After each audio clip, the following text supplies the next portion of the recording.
Have you ever looked at someone who stopped talking to their parents and felt a quiet, uncomfortable thought surface?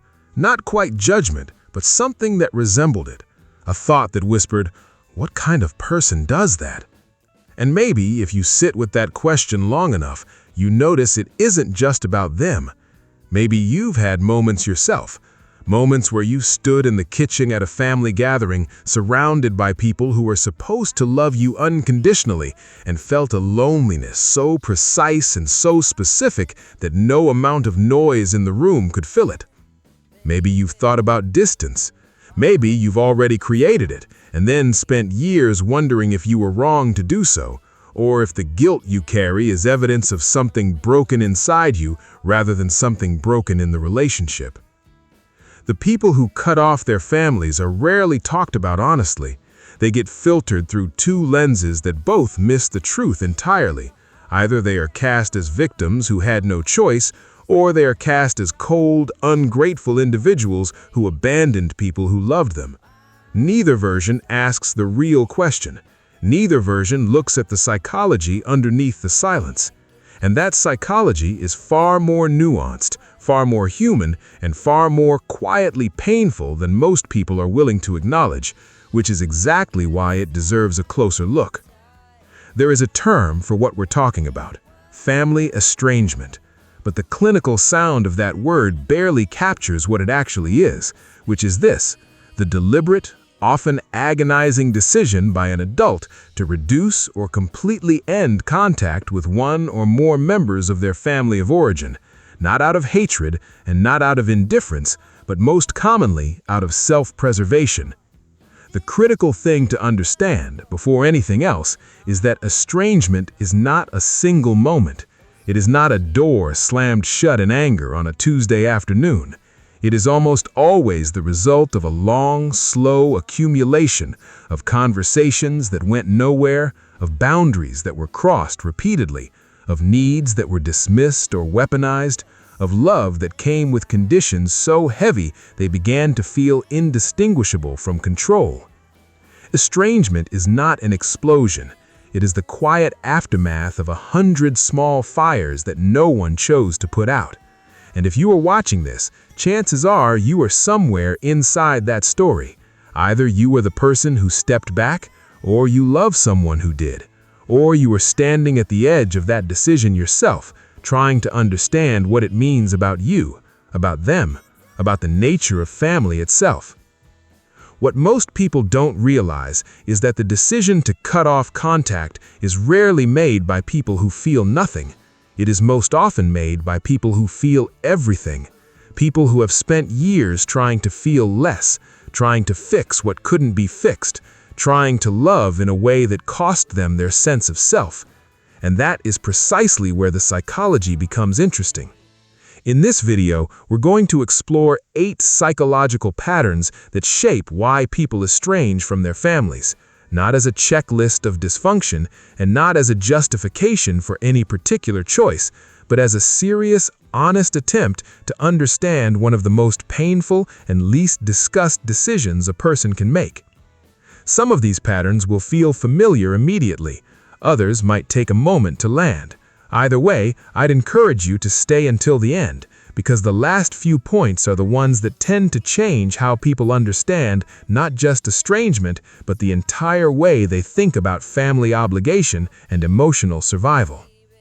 The first pattern is one of the most common and also one of the easiest to dismiss from the outside because it leaves no visible marks. Chronic emotional invalidation is when a person grows up in an environment where their feelings are consistently minimized, redirected, or treated as a problem to be managed rather than an experience to be acknowledged. Psychologically, what this does over time is create a deep fracture in a person's sense of internal reality. When a child, or even an adult child, repeatedly hears things like, "You're too sensitive," "That didn't happen the way you think it did," "You're making a big deal out of nothing," they don't simply learn to toughen up, they learn to distrust themselves. They begin to experience their own emotions as something excessive, something shameful, something that needs to be hidden to maintain peace in the relationship. The person who eventually walks away from a family where this was the dominant pattern is usually not doing so in a moment of drama. They are doing so because they have finally reached a point where the cost of continued connection, the constant self-erasure, the quiet psychological labor of making themselves smaller, has become genuinely unsustainable. And what makes this particularly hard for outsiders to understand is that the family on the other side will often be completely sincere in saying, "We never meant to hurt them," which is true and also entirely beside the point. The second pattern is enmeshment, and it is one of the most misunderstood dynamics in family psychology because it tends to wear the costume of closeness. Enmeshment is not the same as being a tight-knit family. It is something more specific and more suffocating. It is when the emotional boundaries between individuals are so blurred that one person's identity, choices, and well-being become understood as an extension of another's. In enmeshed families, love is often real, but it arrives with invisible strings attached to it. The message, rarely stated outright, is something like, "Your autonomy is acceptable as long as it doesn't inconvenience or threaten my sense of who you are to me." A child who grows up in this environment learns that being themselves, truly, fully themselves, is a kind of abandonment. And so they spend years performing a version of themselves that keeps the peace until the performance becomes exhausting enough that they start to quietly disappear from the audience. Think about the adult who changes careers or moves cities or marries someone their family doesn't approve of and is met not with curiosity, but with grief. A grief so large and so consuming that it places the responsibility for managing that grief squarely on the shoulders of the person who simply tried to live their own life. Over time, that person learns that being close to their family requires surrendering themselves, and the only alternative that remains is distance. The third pattern is less about any single type of harm and more about the architecture of repair, specifically its absence. All relationships involve rupture. That is not the problem.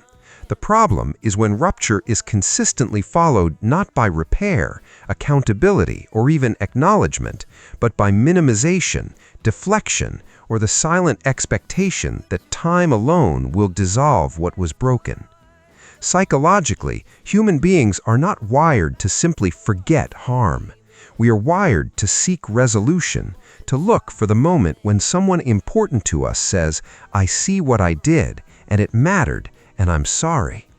When that moment never comes, not once, not twice, but across an entire history, the relationship begins to accumulate a kind of emotional debt that eventually cannot be serviced.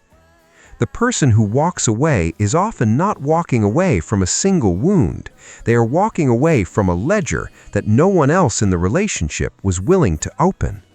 What makes this pattern particularly painful is that the person leaving often still loves the family members they are distancing from. They are not leaving because they stopped caring.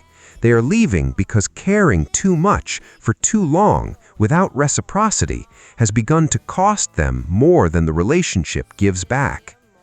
The fourth pattern is one that takes years, sometimes decades, to fully name: parentification. This is when a child is placed, either directly or through subtle emotional pressure, in the role of caregiver for a parent's emotional needs. It can look like being the child a parent confides in about the marriage. It can look like being the one who keeps peace during conflict. It can look like growing up with the constant ambient awareness that your primary job in the family is to regulate someone else's emotional state. What parentification does psychologically is rob a child of the experience of being a child, of having needs that are prioritized, of learning that their presence in a relationship doesn't require constant labor. The adult who was parentified often grows up with a deep, reflexive sense of responsibility for others' emotions, combined with an equally deep exhaustion from having carried that weight for so long. when they eventually begin to set limits on that dynamic, when they say, for the first time in their life, "I am not available to manage your emotional world for you," the family frequently experiences this as a betrayal, as cruelty, as a withdrawal of love. And that reaction often becomes the final proof that the distance they created was necessary. The sixth pattern is perhaps the most difficult to discuss, not because it is rare, but because abuse within families is rarely experienced in its clearest form. It does not always look like what people expect. It can look like a parent whose criticism was so consistent and so targeted that it became the background noise of an entire childhood. It can look like emotional manipulation, the kind that leaves a person questioning their own memory of events. It can look like physical harm that was never framed as harm, that was framed instead as discipline, as love, as what families do. The reason this pattern is so psychologically complex is that the person who experienced it often spent years or even decades not labeling it. Because when the person causing harm is also the person who feeds you, shelters you, tells you they love you, your nervous system is placed in the impossible position of holding both truths at once. The eventual act of stepping back, of naming what happened, and deciding that continued proximity is not something they are willing to offer, is not revenge. It is a very late and very hard-won act of self-recognition. The sixth pattern is one that tends to get overlooked in public conversations about estrangement, which often focuses on the initial harm rather than the long aftermath of trying to recover from it. Most people who eventually cut off contact did not do so without trying first. They tried conversations, they tried family therapy, they tried setting limits, articulating needs, explaining impact. They tried being patient, being generous, being willing to take more than their share of the relational labor. Psychologically, what happens after enough failed attempts at repair is something that researchers call learned relational futility. The internalized conviction, built through evidence rather than assumption, that this particular relationship is not capable of being the thing they need it to be. The decision to step back, when it follows this kind of sustained effort, is not impulsive. It is not dramatic. It is the exhausted, quietly devastated conclusion of someone who wanted nothing more than to find a different answer and couldn't. The seventh pattern is less about harm and more about growth, which makes it one of the most complex to hold compassionately, because from the outside, it can look like simple rejection. This is the pattern of estrangement that emerges when a person fundamentally transforms in values, in identity, in worldhood, in ways that place them in direct and unresolvable conflict with their family of origin. This can happen through education, through exposure to different cultures or communities, through the process of understanding one's own sexuality or gender, through recovery from addiction or religion, through therapy that fundamentally reshapes how a person understands themselves and what they deserve. The transformation is real, and the family's inability or unwillingness to accept that transformation is also real. And sometimes the gap between those two realities is too wide to bridge. What makes this psychologically significant is that it reveals something important about the implicit contract most families operate on, the unspoken agreement that love is contingent on continuity, on sameness, on remaining recognizable to the people who knew you first. When a person outgrows that contract, they are not abandoning their family. They are, in many cases, finally becoming themselves for the first time. And that becoming sometimes requires space that the original relationship was not built to hold. The eighth pattern is the one that tends to cut the deepest, and also the one that most people are least willing to name plainly. Sometimes continued contact with a family member is a measurable, documentable threat to a person's mental health, not metaphorically, not as hyperbole, literally, in the sense that after contact, their symptoms worsen, their functioning deteriorates, their sense of self destabilizes in ways that take days or weeks to recover from. Psychologically, This is the territory where estrangement stops being a relational question and becomes a clinical one. When a person's anxiety, depression, trauma responses, or sense of self are reliably, consistently activated by proximity to a particular relationship, maintaining that relationship is not a neutral act. It is an act of ongoing harm performed in slow motion in the name of an obligation that the person imposing it rarely has to pay the price for. The people who make this calculation, who look at the evidence of what contact costs them and decide that the cost is too high, are not making it easily, and they are not making it without grief. They are making it because the alternative, which is to keep paying a price that no one else is being asked to acknowledge, has become incompatible with being alive in any meaningful sense of the word. Now that you've moved through all 8 of these patterns, I want to invite you to sit with something for a moment. Because this isn't just a list of reasons. Together, these patterns describe a specific kind of person, not a broken person, not a cold person, but a person who loved deeply enough to be hurt deeply, who tried long enough to be genuinely exhausted, and who eventually made a decision that most people in their position would recognize as the only honest choice left. If you recognized yourself in any of this, whether as the person who stepped back, or as the family member who was left behind, or as someone still standing at that threshold trying to decide, I want you to know that the feelings you're carrying about it, whatever they are not evidence of failure. They are evidence of how much this matters to you. And if this resonated with someone in your life, the person who might be carrying one of these stories quietly without anyone asking, consider sharing this with them. Sometimes, the most powerful thing you can offer someone is simply the experience of feeling understood. What we've talked about today is the psychology of the person who stepped back. But there's a question that naturally follows, and it's one that doesn't get asked nearly enough. What is the psychology of the person who stays, the one who maintains a painful relationship, not because it's nourishing, but because leaving feels impossible?